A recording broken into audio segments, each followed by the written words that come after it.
Assalamualaikum warahmatullahi wabarakatuh. Perkenalkan, nama saya Larosus Indra dengan NIM 21002014. Saya berasal dari Prodi Administrasi Pendidikan dengan mata kuliah Kepemimpinan Kependidikan. Di sini saya akan menjelaskan tentang faktor-faktor kepemimpinan. Sesuai fitrahnya, setiap manusia dilahirkan sebagai orang bersih. Dia ingin berbuat yang terbaik bagi dirinya dan juga untuk orang lain serta lingkungannya. Dalam prosesnya, di samping karena faktor diri sendiri atau internal, maka faktor eksternal akan mempengaruhi pembentukan dan perilaku seseorang. Dari sinilah akan terbentuk pribadi yang terseleksi. Apakah akan tumbuh jadi pribadi yang biasa atau pribadi yang penuh kekuasaan? Kepemimpinan mengandung arti menentukan arah yang diikuti oleh yang lain. Arah ini tidak boleh asal arah, melainkan harus ditentukan oleh suatu bentuk atau arti strategi. Seorang pemimpin sudah pasti memiliki kekuasaan. Dengan kekuasaan akan tahu batas-batas kepemimpinan. Kekuasaan bukanlah inti dari kepemimpinan, sebab jika kekuasaan digunakan sewenang-wenang akan membuat orang lain atau yang dipimpin akan lengah dan cenderung akan melawan atau memberontak. Gunakanlah kekuasaan sesuai porsinya dan jangan jadikan kekuasaan dengan satu-satu cara untuk memimpin. Oleh karenanya, banyak faktor atau penyebab sukses atau tidaknya kepemimpinan seseorang. Dalam ini akan saya jelaskan faktor keberhasilan maupun kegagalan seseorang dalam memimpin. Kepemimpinan adalah pangkal utama dan pertama penyebab dari kegiatan, proses atau kesediaan untuk merubah pandangan atau sikap mental, fisik daripada kelompok orang-orang, baik dalam hubungan organisasi formal ataupun non-formal. Kepemimpinan Islam berarti bagaimana ajaran Islam memberi corak dan arah kepemimpinan itu. Dan dengan kepemimpinannya mampu merubah pandangan atau sikap mental yang selama ini dianggap menghambat dan mengidap pada sekelompok masyarakat maupun perorangan. Namun, kemampuan seseorang pemimpin di dalam kepemimpinannya tidak disebabkan oleh satu faktor saja. Keberhasilan seseorang pemimpin di dalam memimpin bisa dipengaruhi baik dari dalam dirinya sendiri maupun dari lingkungannya.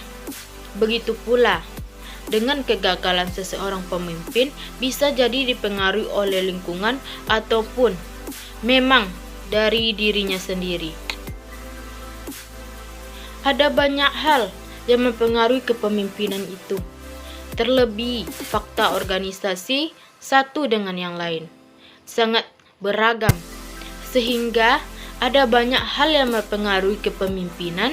Pada tahap inilah bukan hanya konsep kepemimpinan yang mempunyai pengaruh besar, tetapi juga keterampilan spontan dan teknik pemimpin itu sendiri yang banyak menentukan keberhasilan sebuah kepemimpinan, mengingat fakta organisasi tersebut yang beragam. Baiklah, di sini saya akan menjelaskan tentang faktor-faktor yang mempengaruhi kepemimpinan. 1. Faktor kemampuan personal. Pengertian kemampuan adalah kombinasi antara potensi sejak pemimpin dilahirkan ke dunia sebagai manusia dan faktor pemimpin yang ia dapatkan. Jika seseorang lahir dengan kemampuan dasar kepemimpinan, ia akan lebih hebat jika mendapatkan perlakuan edukatif dan dari lingkungan. Jika tidak, ia hanya akan menjadi pemimpin yang biasa dan standar.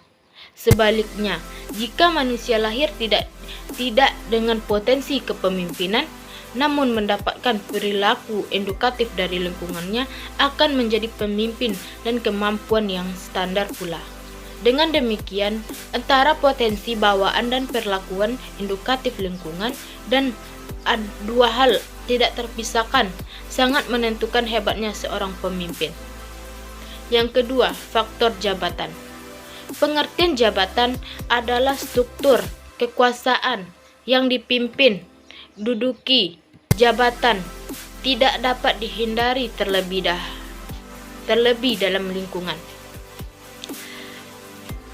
Di dalam kehidupan modern saat ini, semuanya akan terstrukturifikasi. Dua orang mempunyai kemampuan kepemimpinan yang sama, satu mempunyai jabatan dan yang lain tidak, maka akan kalah pengaruh. Sama-sama mempunyai jabatan tetapi tingkatnya tidak sama, maka akan mempunyai pengaruh yang berbeda. Yang ketiga, faktor situasi dan kondisi. Pengertian situasi adalah kondisi yang melingkupi perilaku kepemimpinan. Di saat di situasi tidak menentukan dan kacau, akan lebih efektif jika hadir seorang pemimpin yang karismatik. Jika kebutuhan organisasi adalah sulit untuk memajukan anggota organisasi tidak berkepribadian progresif, maka perlu pemimpin transformasional. Jika identitas yang akan dicitrakan organisasi adalah regularitas, maka kehadiran pemimpin yang mempunyai kemampuan kepemimpinan spiritual adalah hal yang sangat signifikasi. Begitulah situasi berbicara, ia juga memilih kemampuan para pemimpin, apakah ia hadir di saat yang tepat atau tidak.